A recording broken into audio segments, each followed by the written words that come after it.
If someone dies suddenly and you thought they were healthy and you didn't know why this happened, most likely it is undiagnosed diabetes. We'd like to diagnose the diabetes beforehand.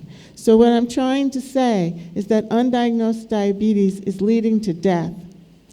And this is why Africa has the highest proportion of people who die from diabetes under the age of 60 years. 76% of the deaths from diabetes in Africa are people under the age of 60. Countries cannot sustain their economies and their cultures if their adults are dying. This is a picture from the Atlas of the International Diabetes Federation. They could have chosen any place in the world. They chose Africa to make their case that there are cost-effective and evidence-based solutions to reverse the global type 2 diabetes epidemic. So we can be hopeful about it on that count. And I would like to say that I believe in delay, prevent, and improve. And that is the motto of the section that I lead at NIH. So let's talk about the physiology of diabetes in order to give you some background.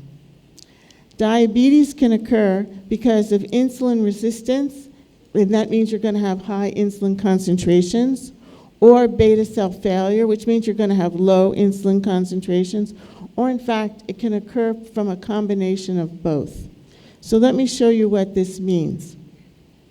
I'm going to show you the glucose and insulin response to meals. And on the y-axis is glucose concentration, and on the x-axis is time. And you can see that the glucose concentration goes up for these two people 3 times a day as they eat 3 meals. Now this is the insulin response of a person who's normal. They're insulin sensitive. This is the response of an insulin-resistant person. They need for their pancreas to put out much more insulin in order to control their blood sugar. And when they can no longer maintain this very high level of insulin, it'll still be higher than normal, but no longer sufficient to keep their blood sugar down, and they will get diabetes. Again, this is a normal picture. Now this is someone with beta cell failure. They have enough insulin to keep them out of diabetic ketoacidosis. They are not a type 1 diabetic, but they do not have enough insulin to keep their blood sugar down. So independent of why you get diabetes, whether it's insulin resistance or beta cell failure, you will get the complications that we've discussed: blindness, amputations, renal failure, and heart disease.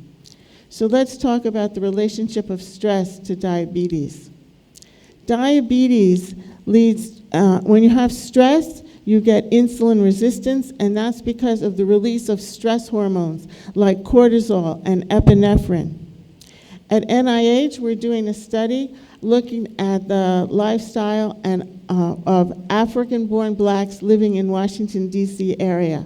And we asked, are there high-stress reasons for immigration and low-stress reasons for immigration? And measuring physiologic measures of stress, specifically the allostatic load score, we found that high-stress reasons for immigration were work, asylum, refugee, and study, and low-stress reasons were family reunification and lottery. So these two groups had significant difference in levels of stress-related hormones. And you can say, well, that makes sense, the way you would divided these two groups up, but this was evidence-based medicine. This was driven by the data. And we found that people who came for high-stress reasons came for high-stress reasons had 3 times the rate of undiagnosed diabetes. So stress will trigger diabetes in a susceptible individual. And stress can be economic, it can be political, it can be social, it can be familial. Let's talk about nutrition. Overnutrition leads to insulin resistance.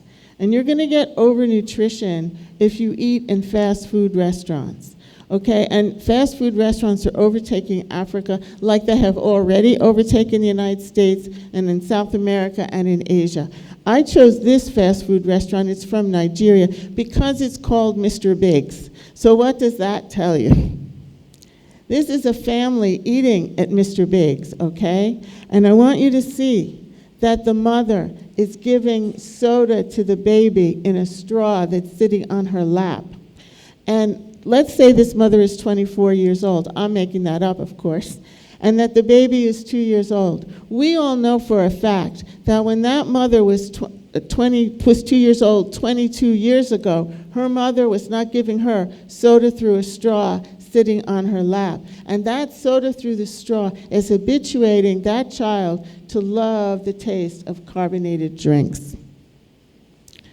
But it's not just overeating of fast food, it's also overeating of local food. And this is a Rwandan boy. It's supposed to be Christmas Day, that was the article said, and this was his second plate of food. Did he already consume the first plate of food that big? That is way too much food for a child this size. This is the Washington Post headline. You will find out when you hear me talk that I really like newspapers. This is the Washington Post headline from July 16th, just a few days ago, and it said, Latin America's war on obesity could be a model for the United States. Mexico, Chile, and Brazil make strong push to stop bad habits from taking hold in early childhood, and Africa needs to do the same.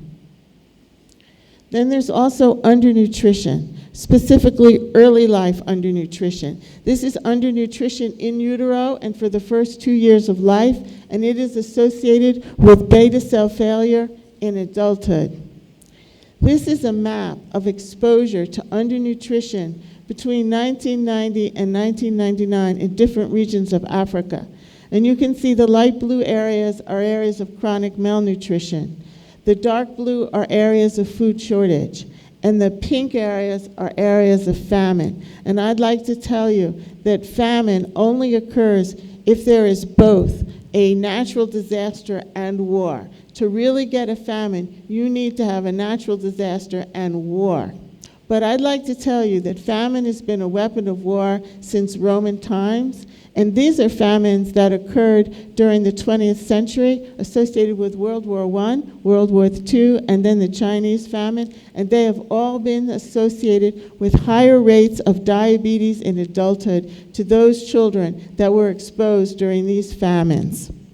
But this is the 21st century, and I'd like to tell you that famine is still a problem. This is from January 10th, 2019, the cover of the New England Journal, and it says, Disease and Famine as Weapons of War in Yemen. So we know about the tragedy of Yemen that's going on right now, and they will have the tragedy of diabetes in 20 to 30 years for the people who survive. So we need to look at diabetes risk in a historical context. And we also need to remember that diabetes is not people's fault. We can take care of it with medication, we can take care of it with lifestyle and make it better, but it's not people's fault. So let's look about exercise. Now, people could exercise, and like this woman with this bicycle, and she will have low insulin resistance.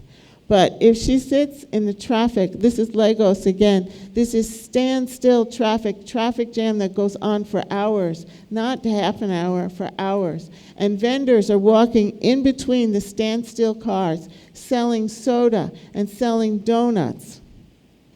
This is Kigali. We know it's Kigali because there's 100% helmets, which again is a government policy. And riding a motorcycle takes more energy than sitting in a car, but sitting in traffic, whether it's on a motorcycle or in a car, is sitting.